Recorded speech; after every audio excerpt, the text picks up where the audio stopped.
নেই, আলো আসছে তো। চলো দাদা, মহেশতলার ঘটনা নিয়েই বলবো।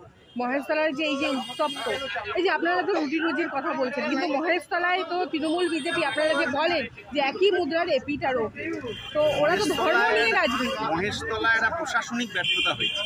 সমাজ বিরোধীরা চাইবেই সমাজে অস্থিরতা তৈরি করতে, তাহলে মহেশতলার ওই ঘটনায়, রবীন্দ্রনগরের এই ঘটনায় পুলিশ প্রশাসন তারা যথাযথ ব্যবস্থা কেন শুরু থেকে নেয়নি? পুলিশকে কোনো একটা ব্যবস্থায়, কোনো একটা ঘটনায় অসহায়ের মতো কেন পিছু হটতে হবে? এটাই তো আমাদের পুলিশ মন্ত্রীর কাছে প্রশ্ন।